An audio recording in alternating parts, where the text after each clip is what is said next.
Hello everyone, welcome to my channel RN এডুকেশনে। Already আমরা এর আগের বারে ম্যালাডজাস্টমেন্ট নিয়ে আলোচনা করেছি। আমাদের অনেকটা কিছুটা আমরা দেখেছি যে কনসেপ্ট কি অর্থাৎ ধারণা কি, এবং তারপরে আমরা কিছু আলোচনা করেছি সিমটমস অর্থাৎ লক্ষণগুলো কি কি, অপসংগতির লক্ষণগুলো কি কি। আমরা সেই ভিডিওতে আমরা কয়েকটা পয়েন্ট নিয়ে আলোচনা করেছিলাম। আজকে আমরা এরই রিলেটেড আরো কিছু পয়েন্ট আমরা আলোচনা করব, যেটা কিনা ম্যালাডজাস্টমেন্ট বা অপসংগতির একটা দেখার একটা কারণ। অর্থাৎ মানে কোন কোন বিষয়গুলো আমরা দেখলে কোনো ব্যক্তি বা কোনো শিক্ষার্থীকে যে এই লক্ষণগুলো থাকলে সেই ব্যক্তির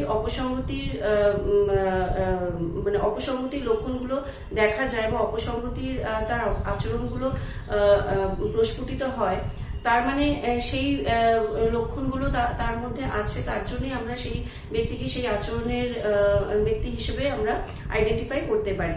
চলো তাহলে আমরা আজকে দেখে নিই আর কি কি লক্ষণ থাকলে আমরা সেই ব্যক্তি বা অপসংগতির লক্ষণগুলো দেখা যায়। চলো তাহলে আমরা শুরু করি আজকে আমাদের এই টপিক। আগের দিনকে আমরা এই সংক্রান্ত কিছু বিষয় আমরা অলরেডি আলোচনা করেছিলাম যে অপসংগতির কি কি লক্ষণগুলো আমরা দেখেছি, যেরকম হচ্ছে ডে ড্রিমিং, এছাড়া আমরা দেখেছিলাম উইথড্রল অর রিট্রিট।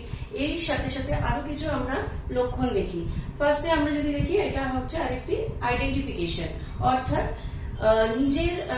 নিজেকে পরিচিতি লাভ করানো। অর্থাৎ মানে হচ্ছে তার মধ্যে কোনো কিছু হীনমন্যতা বোধ কাজ করে। যখন কোনো ব্যক্তির মধ্যে হীনমন্যতা কাজ করে, তখন সে তার সেই হীনমন্যতাকে দূর করার জন্য সমাজে প্রতিষ্ঠিত কোনো ব্যক্তি কিংবা কোনো মানুষের শরণাপন্ন হয়।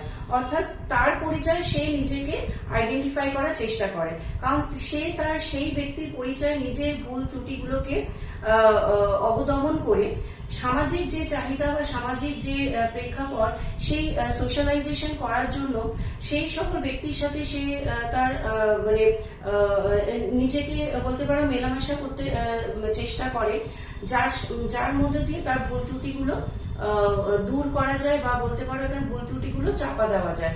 সুতরাং নিজের আইডেন্টিটি তৈরি করার জন্য অন্যের শরণাপন্ন হয়ে নিজের আইডেন্টিফিকেশন একটা তৈরি করা, সেটা হচ্ছে এখানে হীনমন্যতা বোধ থেকেই আসছে। কারণ হীনমন্যতা হচ্ছে মানে আমি যতক্ষণ আমার মধ্যে হীনমন্যতা কাজ করবে, ততক্ষণ কিন্তু আমি কিন্তু কনফিডেন্স অভাবে আমি থাকবো। অর্থাৎ ল্যাক অফ কনফিডেন্স আমার মধ্যে কিন্তু বিল্ড হবে।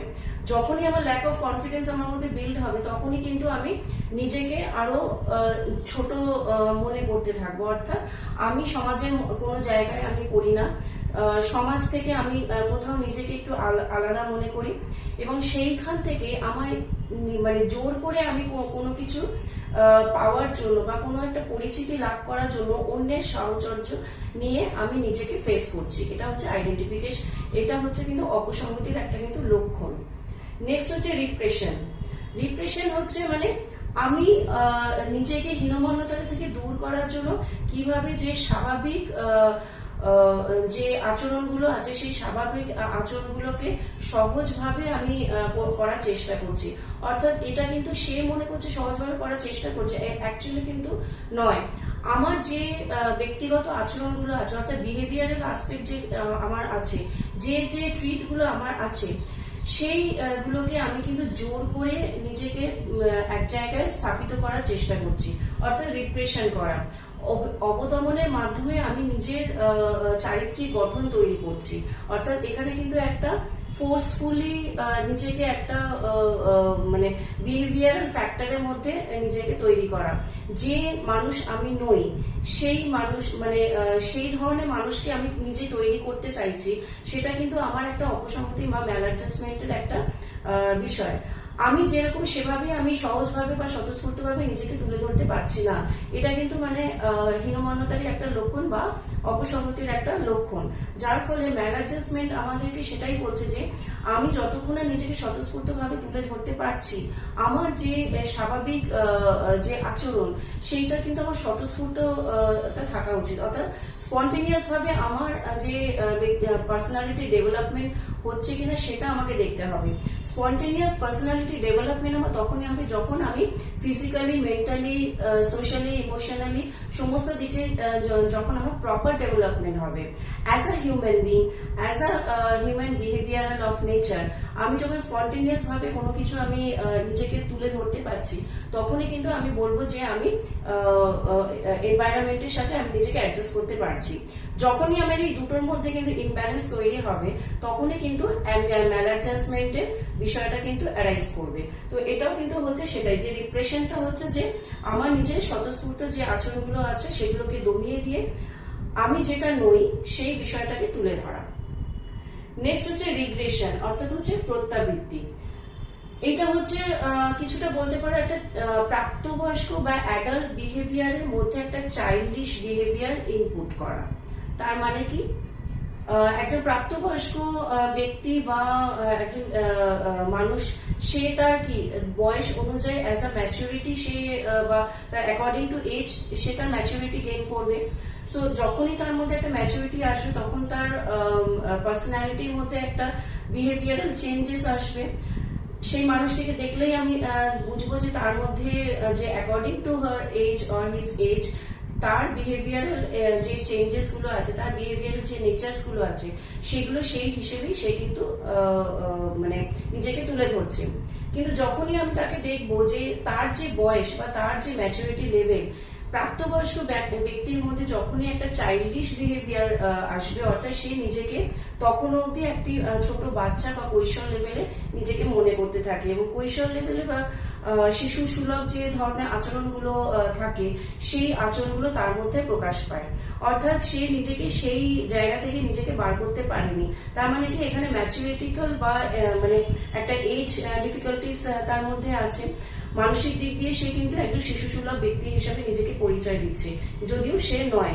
তার মানে কি, এখানে রিগ্রেশন অর্থাৎ প্রত্যাবৃত্তি মানে হচ্ছে যেটা আমি বললাম যে প্রাপ্তবয়স্ক ব্যক্তির মধ্যে শিশু সুলভ আচরণ করা, অর্থাৎ আমি যে দোষ ত্রুটি বা ভুলগুলো করেছি সেটা অন্যের ঘাড়ে খুব মানে সহজে আমি চাপিয়ে দিয়ে আমি নিজে সেফ সাইড হয়ে থাকবো। কারণ আমরা বলি না, বাচ্চাদেরকে আমরা সবসময় একটা সেফ সাইডে রাখি। বাচ্চাদেরকে ছোট বাচ্চা যখন থাকে তখন তাকে আমরা মানে বড়রা বা প্রাপ্তবয়স্করা তাদেরকে একটা সেফ এনভায়রনমেন্টে রাখার চেষ্টা করে। সেই বিষয়টা কিন্তু যখন তার এজ গ্রো হয় বা সে তখন ম্যাচুরিটি লেভেলে আসে, সেই বিষয়টা কিন্তু তার মেন্টালিটির মধ্যে সেই বিষয়টা তখনও কিন্তু থেকে যায়। তার মানে কি, মানসিক দিক দিয়ে কিন্তু বায়োলজিক্যাল এজ আর মেন্টাল এজের মধ্যে তার কিন্তু ডিফারেন্স এসে যায়। বায়োলজিক্যাল এজ এবং মেন্টাল এজের মধ্যে যখনই ইমব্যালেন্সটা আসছে, তখনই কিন্তু ম্যালাডজাস্টমেন্টের বিষয়টা কিন্তু অ্যারাইজ করছে। নেক্সট হচ্ছে নেগেটিভিজম। নেগেটিভিজম মানে হচ্ছে নেতিবাচকতা, অর্থাৎ সবসময় একজন ব্যক্তি বা শিক্ষার্থী সে একটা ভিকটিমস হিসেবে নিজেকে প্রডিউস করছে, অর্থাৎ সবসময় কিছু নেগেটিভ বিহেভিয়ার।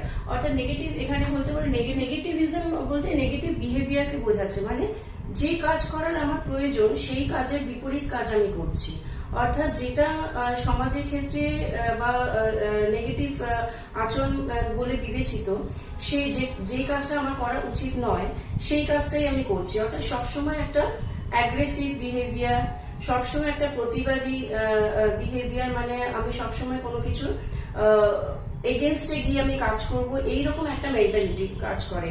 যেটা কিন্তু আমরা ক্লাসরুমে বিভিন্ন কিছু কিছু মানে শিক্ষার্থীদের মধ্যে এই বিষয়গুলো দেখা যায় যে 4টে কি 10টা বাচ্চার মধ্যে একটা বাচ্চা এরকম হয় যে সবসময় ক্লাসে খুব অ্যাগ্রেসিভ মেন্টালিটির হয়ে থাকে।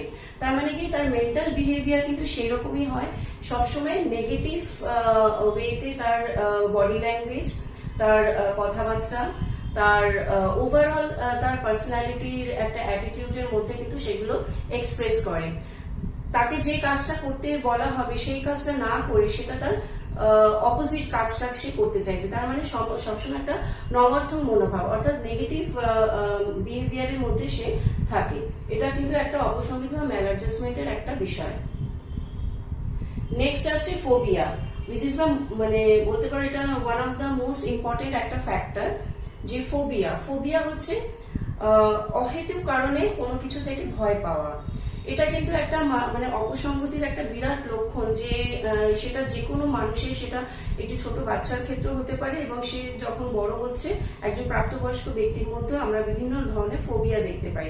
আর এই ফোবিয়া হচ্ছে এমন এক ধরনের বিষয় যা কিন্তু একটি মানুষকে যতক্ষণ না সে মানে অহেতুক ভয়ে, অহেতুক হতাশা কিংবা কোনো দুর্ঘটনা থেকে তার মনের মধ্যে এমন কিছু ব্যাকআপ কিছু ইনসিডেন্ট রয়ে গেছে যেটা সে কিন্তু বয়সকালে কিংবা সময়ের সাথে সাথে সে সেই বিষয়টাকে ভুলতে পারছে না, যার ফলে তার মধ্যে কিন্তু বিভিন্ন নেগেটিভ অ্যাটিটিউড তৈরি হচ্ছে, বিভিন্ন ভয় তৈরি হচ্ছে, অলিক কল্পনা আমরা যেটা বলি, যেটা বাস্তব নয়, অর্থাৎ বাস্তব জীবনের সাথে বা সত্যতার সাথে কোনো ক্ষেত্রেই মানে বাস্তবায়িত হয় না, অর্থাৎ মানে অকল্পনীয় বিষয়গুলো, এই যে ধরনের জিনিসগুলো কিন্তু এই ফোবিয়ার মধ্যে দেখা যায়। এই ফোবিয়া সংক্রান্ত বিষয় আমি এরপরে আরো আলোচনা করব, কারণ তোমাদের ফোবিয়ার উপরেও একটা আলাদা পুরো টপিকই আছে, যেখানে আমরা পড়বো যে DSM-4 বলে যে বিষয়টা আছে, একটা ভাস্ট বিষয়। DSM-4 এর মধ্যে যে বিভিন্ন ধরনের DSM-4 1 2 3 যেটা আছে, সেটা আমরা নিয়ে পরবর্তীকালে আমরা আলোচনা করবো। সেখানে আমরা দেখবো যে কি কি ধরনের ফোবিয়া সেখানে থাকে। আপাতত আমি এখানে দু একটা আলোচনা করে দিলাম যে ফোবিয়া বলতে অহেতুক ভয়। এখানে কি কি ধরনের ফোবিয়া আসতে পারে, যেটা আমরা সব থেকে জনপ্রিয় বা বলতে পারো যে আমরা সবাই যেটা জানি যে ক্লস্ট্রোফোবিয়া। ক্লস্ট্রোফোবিয়া এমন একটা বিষয় যেটা হচ্ছে যে বদ্ধ জায়গায় ভয় পাওয়া, যেটা কিনা বেশিরভাগ ক্ষেত্রে দেখা যায় লিফটের মধ্যে যখন কোনো মানুষ আটকে যায়, বা না আটকালেও মানে যখনই সে লিফটে ওঠে তখন কিন্তু যতক্ষণ না লিফটটা খুলছে, যতক্ষণ সে লিফট থেকে বাইরে বেরোতে পারছে, ততক্ষণ তার মধ্যে কিন্তু একটা ভয়ের কাজ করে, অর্থাৎ এটা কিন্তু তার একটা ফোবিয়া, ক্লস্ট্রোফোবিয়া। এটা একটা এক্সাম্পল। নেক্সট আরেকটা বলতে পারি এরোফোবিয়া, অর্থাৎ হচ্ছে উঁচু জায়গা থেকে ভয় পাওয়া। তার মানে কি, এটা বিভিন্ন মানুষের ক্ষেত্রে দেখা যায় যে দেখবে যারা উঁচু জায়গা বা উঁচু জিনিস থেকে ভয় পায়, উঁচু জায়গা দেখলেই তাদের মধ্যে একটা ভয় আসে, অহেতুক ভয়, হয়তো সেটার কোনো কারণ নেই, কিন্তু উঁচু বিল্ডিং থেকে সে যখন নিচের দিকে তাকাচ্ছে সে তার একটা ভয় আসে। এছাড়া হচ্ছে বিভিন্ন তারা এই ধরনের মানুষরা দেখবে কখনো পাহাড়ে বা উঁচু জায়গায় কিন্তু যেতে তারা ভয় পায়।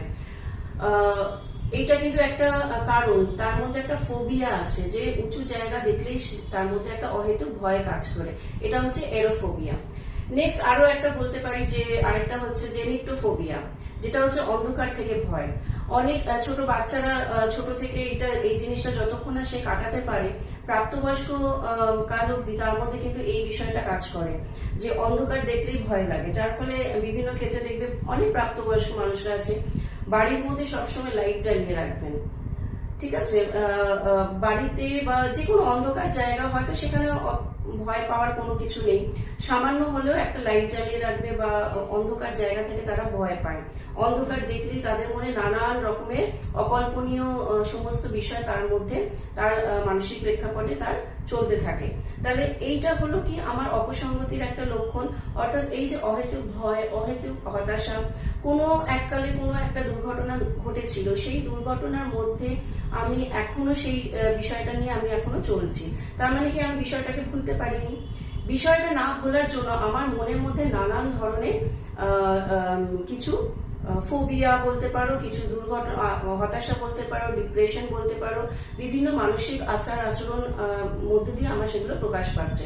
তার মানে কি, যতক্ষণ না আমার এই মানসিক চাহিদা অর্থাৎ মেন্টাল নিডস এর সাথে আমার সোশ্যাল নিডস বা এনভায়রনমেন্টাল নিডস এর মধ্যে আমি ব্যালেন্স করতে না পারছি, ততক্ষণ কিন্তু আমার এই অপসংগতির কারণগুলো আমার চলে আসে বা দেখা যায়। তাহলে এই সিমটমস গুলো যখন আমরা দেখবো একটি মানুষের মধ্যে, ততক্ষণ কিন্তু তার ম্যালাডজাস্টমেন্ট বা অপসংগতি বিষয়গুলো তার মধ্যে থাকে। আমার মনে হয় আমি এই বিষয়গুলো ইন ডিটেলস আমি বোঝাতে পারলাম। আশা করি তোমাদের নিজেদের পেপার তৈরি করতে সুবিধা হবে। তোমরা চাইলে এর একটা শর্ট স্ক্রিনশট তুলে রাখতে পারো তোমাদের নিজেদের হেল্পের জন্য। আর এই রিলেটেড বা এই টপিক সম্পর্কে যদি তোমাদের কোনো রকম কোনো কোয়েরিজ থাকে, অবশ্যই আমাকে জানাবে আমার কমেন্ট বক্সে। এই রিলেটেড কোনো কোয়েশ্চেন থাকলে কিংবা অন্য কোনো টপিক সম্পর্কে যদি তোমরা জানতে চাইছো, সেই সম্পর্কে জানতে চাইলে সেটাও আমাকে অবশ্যই জানাবে। দেখা হবে তোমাদের সাথে নেক্সট ভিডিওতে। আর যদি এই ভিডিওটা থেকে তোমাদের এই টপিকটা অল্প হলেও যদি কিছু ইনফরমেটিভ লেগে থাকে তাহলে অবশ্যই আমাকে আমার ভিডিওতে লাইক শেয়ার এন্ড সাবস্ক্রাইব করে দিও। আসবো তোমাদের সাথে নেক্সট ভিডিওতে নতুন টপিক নিয়ে। আমি চেষ্টা করব এই রিলেটেড আরো কিছু কিছু টপিক নিয়ে তোমাদের সাথে আলোচনা করা এবং তার সাথে সাথে কিছু কোয়েশ্চেন নিয়েও ডিসকাস করা। আমি চেষ্টা করছি নেক্সট কিছু ভিডিওতে আমরা এরপরে কিছু কোয়েশ্চেন নিয়ে আমরা আলোচনা করব, কোন কোন টপিকের কোন কোন কোয়েশ্চেন গুলো ইম্পর্টেন্ট আছে বা কোনগুলো আরো বেশি ডিসকাস মানে নিজেদেরকে তোমাদের তৈরি করার দরকার আছে।